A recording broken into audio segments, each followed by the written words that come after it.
रायगड, महाराष्ट्रासह देश-विदेशातील ताज्या बातम्या पाहण्यासाठी मॅक्स इंडिया लाईव्ह चॅनलला सबस्क्राईब करा आणि बेल आयकॉन दाबायला विसरू नका.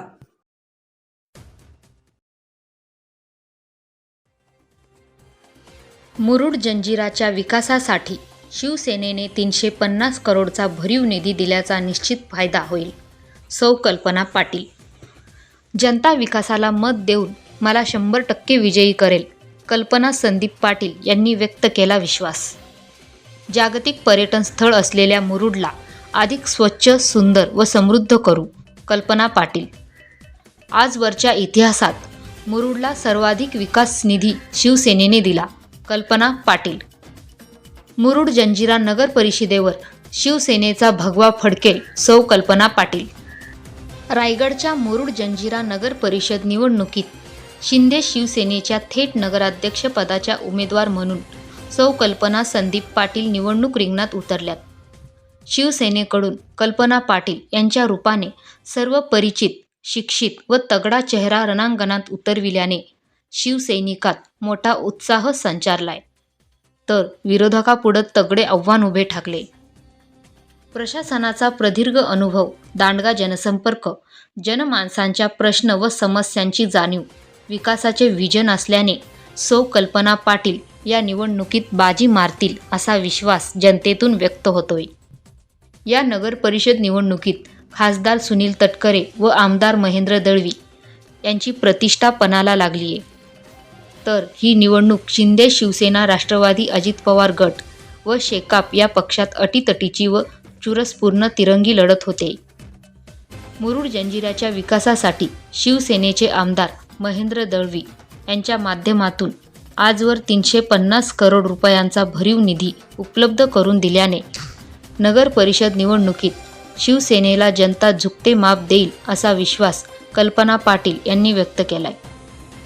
जागतिक पर्यटन स्थळ असलेल्या मुरुडला अधिक स्वच्छ, सुंदर व समृद्ध करण्याचा मानस सौ कल्पना पाटील यांनी व्यक्त केलाय.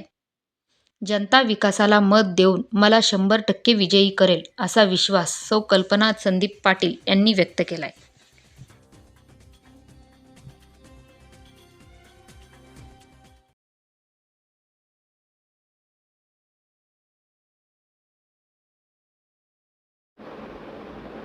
ताई, काय सांगाल? शिंदे शिवसेनेमधून मुरुड नगर परिषदेसाठी आपल्याला थेट नगराध्यक्षपदासाठी उमेदवारी मिळालेली आहे. काय भावना आहेत आपल्या? भावना माझ्या अशा आहेत की आज माझ्या हातात एवढं मोठं पद दिलेलं आहे किंवा मला एक नगराध्यक्ष म्हणून मला स्वीकारलेलं आहे, तर त्या माध्यमातून ज्या काही उणीवा राहिलेल्या असतील त्या मी भरून काढणार आहे. पर्यटनाच्या माध्यमातून म्हटलं तर टुरिझम सेंटर मुरुड आहे आणि त्याच्यावरच जास्त माझा फोकस असेल की अजून टुरिझम कसं वाढेल, की पर्यटक जास्तीत जास्त इकडे कसे येतील, मग ते पर्यटक येण्यासाठी आपल्याला काय काय उपाययोजना कराव्या लागतील. तर मग स्पोर्ट्स असतील, वॉटर स्पोर्ट्स असतील, पॅरासेलिंग असेल, बॅक वॉटर असेल, बुशी डॅम टाईप स्टेप करून त्याच्यासाठी जो पर्यटक आकर्षित करतो आपण तो असेल, म्हणजे पावसाळी पर्यटक कसा येईल याचं नियोजन असेल. अशा विविध संकल्पना ह्या माझ्या पर्यटनाच्या माध्यमातून आहेतच. तसंच एक डिसेंबरला महोत्सव होतो, पर्यटन महोत्सव होतो एक 4 दिवसाचा. त्याच्यातूनसुद्धा आम्ही विविध एक कला सादर करत असतो. तिथेही आम्हाला लाखो पब्लिक येत असतात, तिथून आम्हाला रोजगार निर्मितीला वाव आहे. आमदार महेंद्र दळवी यांच्या माध्यमातून जी काही विकास कामं झालेली आहेत, विकास निधी उपलब्ध झालेला आहे, त्याचा आपल्याला लाभ होईल काय वाटतंय? 100%. आज मी लोकांसमोर जाते ती केवळ झालेली विकास कामं घेऊनच. जवळजवळ आज 2 वर्षात 3.5 करोड रुपये, आमच्या 350 करोड रुपये मुरुडसाठी निधी आलेला आहे आणि त्याच्यामुळे मी ठोस अगदी विकास कामं घेऊनच जनतेसमोर जाते. मी कोणकोणती विकास कामं झालेली आहेत ठळक अशी नमूद करता येतील का? सर्वात मोठं म्हणजे 7 करोडचं एक आंबेडकर भवन झालेलं आहे. अजून काय झालं? 200 ते 250 लोकसंख्या ज्यांची आहे अशा या लोकांसाठी त्यांनी 7 करोड रुपये निधी देऊन एक आंबेडकर भवन झालेलं आहे. त्याच्यानंतर प्रत्येक समाजाला, म्हणजे आमच्या इकडे खूप सारे समाज आहेत, त्या प्रत्येक समाजाला समाज मंदिरं दिलेली आहेत. मंदिरं आहेत त्यांचं सुशोभीकरणासाठी किंवा रिडेव्हलपिंगसाठी निधी आम्हाला दिलेला आहे. आज आजूबाजूचा परिसर सुशोभीकरण करणं याच्यासाठी फंड्स आलेले आहेत किंवा गेलेले आहेत. रस्ते तर गल्ली बोळात रस्ता झालेला आहे म्हणून तिथे रस्ता. आज खूप सारी कामं महेंद्र शेठ दळवी यांच्या माध्यमातून इकडे झालेली आहेत आणि जो काही निधी आलेला आहे किंवा येतो आहे तो आम्ही त्याचा पुरेपूर फायदा करून घेतो आहे. आज 22 करोड रुपये ह्या 2-4 दिवसापूर्वी आलेले आहेत की एक आनंद दिघे साहेबांचं स्मारक बांधायचं आहे आणि ते आता काम चालू होईलच. तसंच गारंबे आहे आमच्याकडे की 100% बिसलरी पाण्याचं स्रोत, तर ते पाणी सध्या आम्ही बंद केलं होतं आणि डॅमचं पाणी लोकांना पाजत होतो, परंतु ते पाणी आज आम्ही लोकांच्या घराघरात पोचण्यासाठी पाईपलाईनचं काम सुरू केलेलं आहे आणि ते पाणी पण आम्ही बिसलरी वॉटर जे 100% नैसर्गिक आहे ते आम्ही लोकांच्या घराघरात पोचवणार आहोत. आज पावसाळी काही गोष्टी होतात, पावसाने घरांच्यात लोकांच्या पाणी शिरणं वगैरे, तर त्याच्यासाठी सुद्धा बंधारे बांधणे किंवा स्लॅब ड्रेनेज, पाणी साचत असेल तर त्याचा निचरा करण्यासाठी स्लॅब ड्रेनेज वगैरे करणं, ह्या उपाययोजना तर होणारच आहेत त्याच्यामधून. तसंच पत्रकार भवन बनेल, ज्येष्ठ नागरिक भवन करायचं आहे. आज भटके कुत्रे जिकडे तिकडे फिरत असतात त्यांचा बंदोबस्त करण्याची काहीतरी उपाययोजना होईल. गुरं फिरत असतात, लोकांना त्याचा खूप सारा त्रास होत असतो, तर त्यांचा बंदोबस्त करण्यासाठी गोशाळेचं आयोजन करू आम्ही. अशा माझ्या विविध संकल्पना आहेतच आणि त्या मी सत्यात उतरवण्याचा 100% प्रयत्न करणार आहे. पर्यटनावर आधारित रोजगार निर्माणासाठीची काय वाटचाल असणार आहे? आता पर्यटनाच्या माध्यमात म्हटलं तर पर्यटकांना व्यवसाय देणं म्हणजे एक तर व्यवस्थित खाणं पुरवणं म्हणजे हॉटेल्स.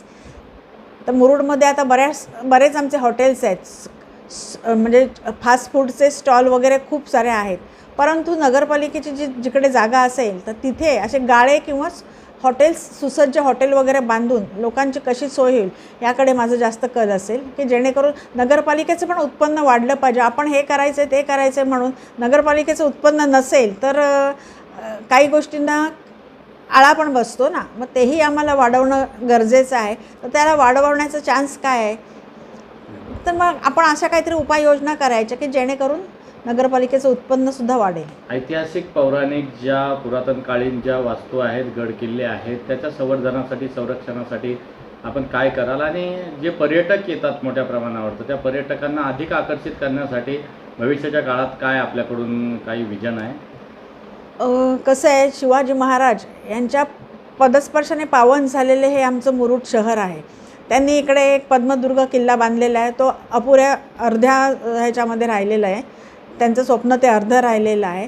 तर आम्हाला ज्या वेळेला एक मंत्रिमंडळात विषय झाला की अरबी समुद्रामध्ये एक शिवरायांचा पुतळा बनवायचा, पण ते काहीतरी डिस्प्यूट, मग आमच्याकडे ज्या वेळेला फेस्टिवल झालं त्यावेळेला तटकरे साहेब आले होते खासदार म्हणून, तर त्यांना आम्ही निवेदन दिलं होतं की तिथे तो जो पुतळा आहे तो अरबी समुद्रातच हवा असेल तर आमच्याकडे कासा किल्ल्यामध्ये तो तुम्ही दिलात तर आम्हाला बरं पडेल, की एकंदर काय होईल की टुरिझम पण वाढेल, आमचं टुरिस्ट ते बघण्यासाठी येतील.